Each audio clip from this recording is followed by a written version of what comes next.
शनिदेव के जन्म की कथा। किस कठिन परिस्थिति में शनिदेव का जन्म हुआ और वे न्याय के देवता कैसे बने, सुनिए शनिदेव की महान कथा। जो भी इस कथा को ध्यान से पूरा सुनता है, शनिदेव उस पर कुदृष्टि कभी नहीं डालते हैं, बल्कि जीवन भर शनि महाराज उनकी सहायता करते हैं, रोग दोषों से रक्षा करते हैं, उस पर लगे सभी झूठे आरोप नष्ट हो जाते हैं, व्यक्ति को समाज में सम्मान और कीर्ति तुरंत ही प्राप्त हो जाती है। इसीलिए शनिदेव की कृपया पाने के लिए आप भी इस कथा को ध्यान पूरा अवश्य सुने और वीडियो को लाइक जरूर करें। तो चलिए आपको सुनाते हैं शनि महाराज की कथा। प्राचीन काल की बात है। स्वर्ग के आकाश में भगवान सूर्यदेव अपने असाधारण तेज और प्रकाश के साथ देदीप्यमान थे।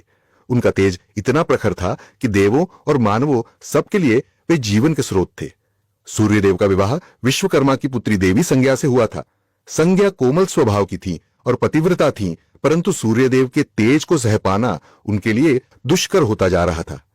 सूर्यदेव के प्रकाश और ताप से संज्ञा दिन प्रतिदिन अधिक व्याकुल रहने लगी।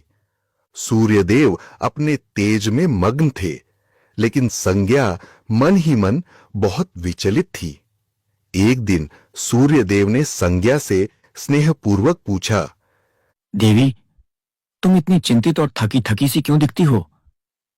संज्ञा में साहस नहीं था कि वह सूर्यदेव से अपनी व्यथा को कह सके, परंतु मन में वह लगातार सोच रही थी कि सूर्य के तेज को कैसे सहन किया जाए या कम किया जाए। समय के साथ संज्ञा ने सूर्यदेव के 3 संतानों को जन्म दिया। 2 पुत्र वैवस्वत मनु एवं यमराज और 1 पुत्री यमुना।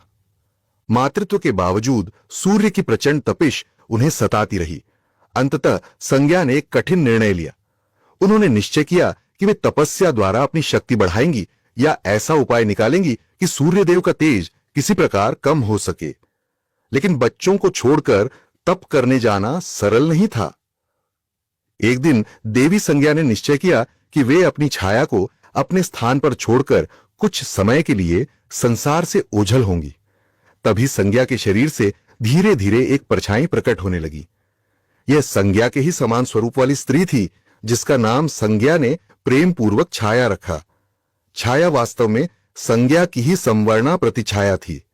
संज्ञा ने छाया को विनम्रता से कहा, हे छाया, तुम मेरा रूप लेकर सूर्य देव की सेवा करना और बच्चों का ध्यान रखना।